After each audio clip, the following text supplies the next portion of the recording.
In today's video, I'm going to discuss the main design differences of Fallout 3 and Fallout New Vegas, and how these games came to be both amazing games in their own right. The games are very different in many senses, and in order to get to the bottom of this, we have to look at the early development teams that designed them. Fallout New Vegas was designed by Obsidian Entertainment, and some of the original people that developed Fallout 2, and other games like Star Wars, Knights of the Old Republic 2, Neverwinter Nights, and even older games when they were Interplay Entertainment. Games like Icewind Dale, Planescape Torment, and even collaborated with BioWare to make Baldur's Gate and Baldur's Gate 2. This is why you see Fallout New Vegas being more of a linear game, with vast open areas in between story-rich environments, with great writing and great NPCs. The game is almost designed like a CRPG, and just like a linear story-based CRPG, you can finagle the game's mechanics to get to places you're not meant to be at, like in the beginning of the game, sneaking past the Death Claws to make it to New Vegas very early level, when really you're supposed to travel through the main story all the way around the wasteland before getting to New Vegas. And just like CRPGs, some of the empty open world areas have really nothing in them. Places you're not supposed to be are just vastly empty, and not many good areas to loot, and even finding yourself fighting high-level monsters seemingly guarding nothing. The emptiness is not done out of laziness, but out of the atmosphere building of Fallout New Vegas, which takes place in the Mojave Desert Wasteland. If you've been to the Mojave in real life, it feels like a vast, empty nothing, almost like an alien planet, and that's without even nuclear bombs dropping. And this game captures that in these moments that you are traveling through the Mojave Desert. The lead developer even took a motorcycle trip through the desert himself to capture the essence and feel of the flora, fauna, and geography. They did a great job translating this into the game. Everywhere you look, you will see a landmark in the horizon, whether it's New Vegas in the distance, or the NCR statues at the border, even various water towers, mountains, and installations, and they've done a great job with landmarks. The particular Vegas era they wanted to capture when making this game was the 1950s Rat Pack era of Vegas, a very keynote time in Vegas history. And with bombs not dropping on the Strip in the Fallout universe, they went all out with beautiful neon signs, and the aesthetic was 100% on the mark. And comparing the cast of voice actors for both games, Fallout New Vegas went above and beyond, and I don't think people realize the amount of stardom that has been hired for the voices in Fallout New Vegas. Of course, you have Ron Perlman back for narration, and he was the voice of Fallout for many years. You have the late great Matthew Perry from the Friends TV show who voiced Benny, and I had no idea because he really did a great job and is the soul of Benny. Wayne Newton himself is the radio voice and DJ for New Vegas. Howdy folks, it's Mr. New Vegas, and I have a good feeling about all of you listening. And it is a fantastic job bringing his actual, in real life experience of working and living in Vegas to this video game with his depth of voice. He is Mr. Vegas in real life, and now Mr. New Vegas in this game. Felicia Day plays the voice of Veronica in the Brotherhood of Steel, and she has become the iconic sound for this character. Zachary Levi plays the voice of Arcade Gannon, the Doctor, and I couldn't believe how young Zachary was when he recorded this role.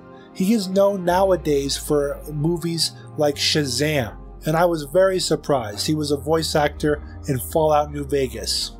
Rene Auberjonois plays the iconic voice of Mr. House, and he does a great job with his voice solidifying this character that is just a face on a TV screen, but he really brings it to life. John Damon plays the voice of Caesar, and again another phenomenal voice for a great character in this game, and for only being in development for 18 months, it's amazing all the actors they got to play voices.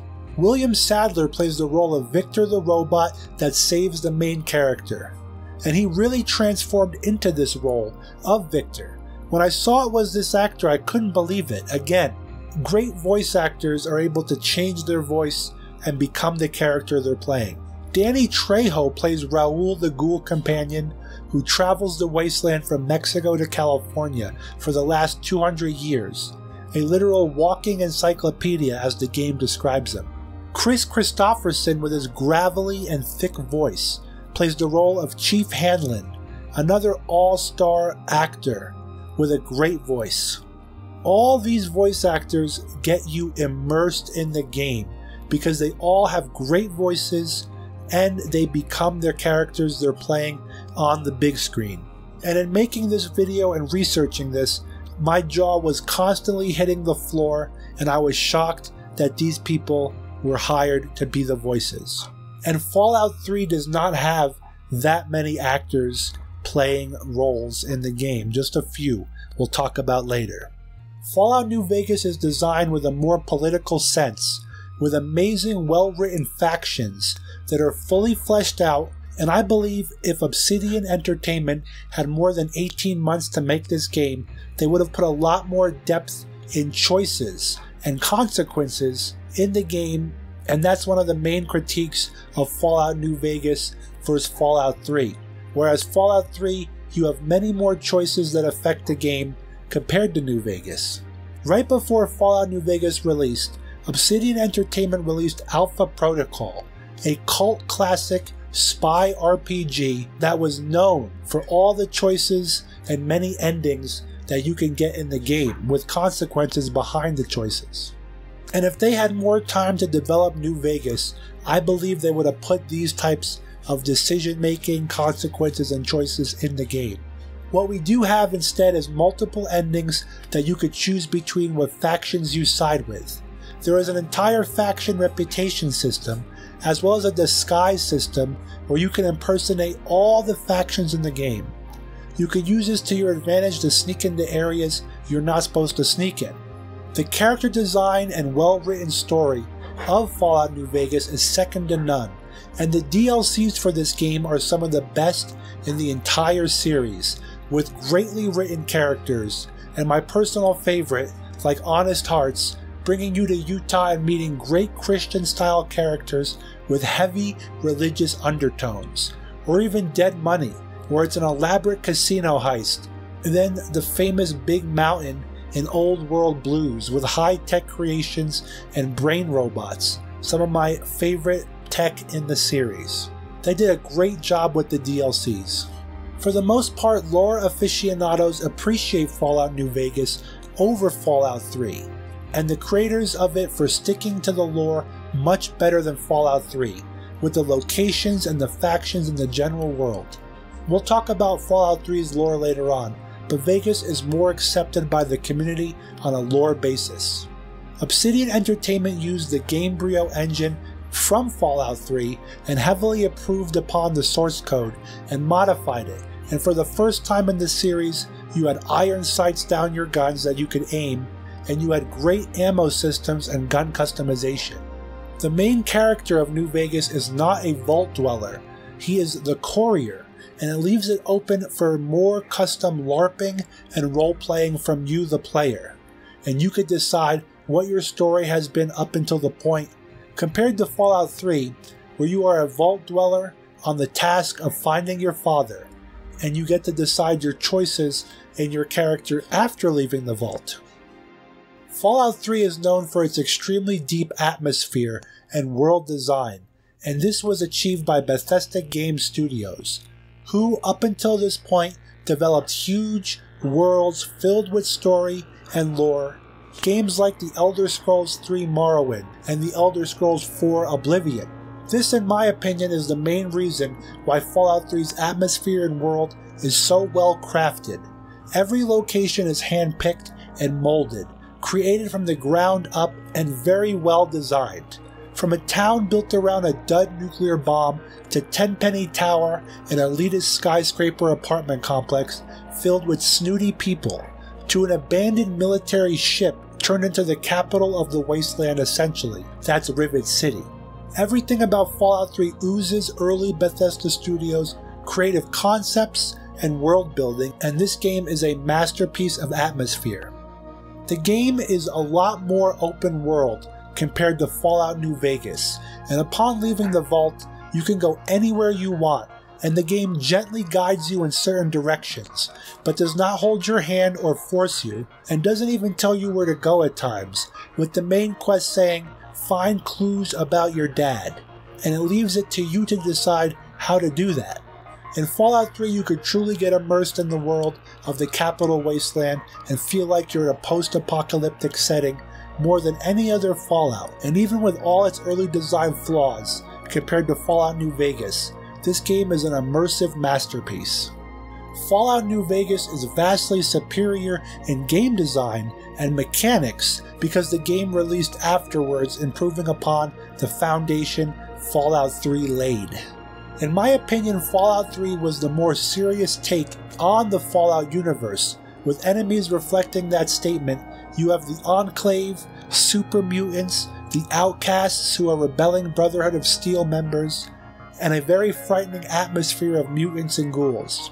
Whereas Fallout New Vegas was the more wacky wasteland side of things from the earlier franchises, with Caesar's Legion, a Roman-style band of raiders, and the kooky robots of Mr. House with their TV screen faces changing with their personalities.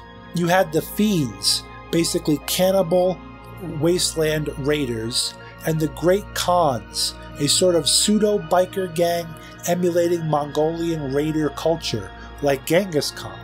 Then you had NCR, the New California Republic, the government of the area. From earlier games we learned about them, like Fallout 2 and 1.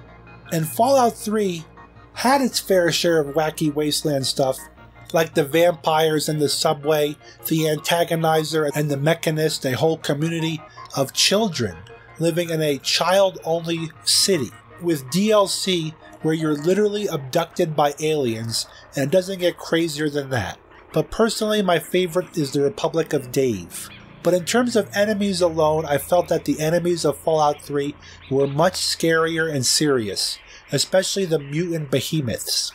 A more detailed look at the atmosphere and setting of Fallout 3 with its much duller color palette and gloomy music with amazing interior locations, from the depth of the subway system to inside abandoned facilities and factories and buildings in the DC ruins, and you truly get a sense of being a scavenger looking for valuable resources. Here is where Bethesda Game Studios shined back in the day, coming off of the Elder Scrolls series, and they really had a great sense of world building and environment building to immerse you into the game. Fallout 3 paints a very dire and grim situation that the world as you know it basically has ended, the bomb has dropped, radiation's everywhere, and this is not Kansas anymore, as they say. A smaller cast of Hollywood actors were also hired for Fallout 3, with names like Liam Neeson, who played the father of the main character, and my personal favorite in the entire series, Malcolm McDowell, who plays President Adams, the leader of the Enclave, who ends up being a robot AI construct. He is no stranger to voice acting in video games, and the devs of the game said that he ad-libbed a lot of the lines for Fallout 3 and really made the character his own. And of course, Ron Perlman is also the narrator in this game and has been labeled the voice of the Fallout series. Your main character of Fallout 3 is never bigger than the world itself, unlike the courier in New Vegas, who the entire game revolves around, and he feels like the VIP, very powerful, almost godlike character. The Wanderer in Fallout 3 works with the world you're working with, the Brotherhood of Steel you're working with, Three Dogs the DJ you're working with, and Megaton, etc., etc. And you feel like you're more part of the universe and world. Whereas in Fallout New Vegas, you are above that and you are more important to the structure. This was Bethesda Studios taking a different approach to the main character, whereas in Morrowind and previous games, they made you a literal Christ-like savior of Morrowind and in Oblivion you're saving the world from literal hell portals and closing shut these hellgates. Another savior-like figure. This had to be tough for Bethesda to make your character a more normal person in Fallout 3. Only until the end of the game do you truly have the choice of saving the entire wasteland or condemning it, and up until that point you did have severe choices and consequences like nuking Megaton and choosing Tenpenny Tower, but in no way are you a godlike figure like in previous Bethesda games. Fallout 3 has many issues with holes in the plot and lore, and a lot of critics have talked about this in videos much longer than this one. Mainly the Enclave coming back after its destruction in Fallout 2, also inconsistencies of why people are on the East Coast and coming back to the capital wasteland. A lot of people have issues with how the infrastructure is still working on the East Coast, like water, and also how the wastelanders survive with food. How is the Super Duper Mart still stocked with food after 200 years? And how are people surviving out here without growing crops everywhere or farming? And these issues are not fleshed out in Fallout 3 because it just works, like Todd Howard says. And I think Bethesda was trying to forge their own path with this game and trying to make Fallout their own by redefining the lore and the story. And for the most part, from a gameplay perspective, this did just work, and the game is okay. But they definitely massacred previous game lore. I'm not going to jump in on the bandwagon of saying Sawyer good, Howard bad, but Todd Howard is known for mangling anything outside of the Elder Scrolls universe. When you look at this game from a bird's eye perspective, it was the first Fallout to ever go fully first-person 3-dimensional, and they really had some hurdles to get over. But that being said, they really achieved greatness with this game. Fallout New Vegas grabbed the torch and definitely finished the race strong with their adaptations, great writing, and great story. And both of these games are critically acclaimed cult classics, with camps in each saying their game is better than the other, with hilarious memes being made mocking both sides. I believe both games are equally great in their own right for their own reasons. And looking back now, a lot of gaming enthusiasts miss these classics compared to newer games like Fallout 4, which didn't quite hit the mark and left a lot of fans wanting more. Believe it or not, I've been playing Fallout 76, and I am very impressed after all these years. They fixed the issues, and this game you can get for free sometimes on Humble Bundle or very cheap, and it's definitely worth looking at. They fixed a lot of issues from Fallout 4, the gunplay is great, and you could play the game from a solo perspective. For the most part, the story is very unique and interesting. But that's a topic for another video. Let me know what you think in the comments below. What is your favorite Fallout?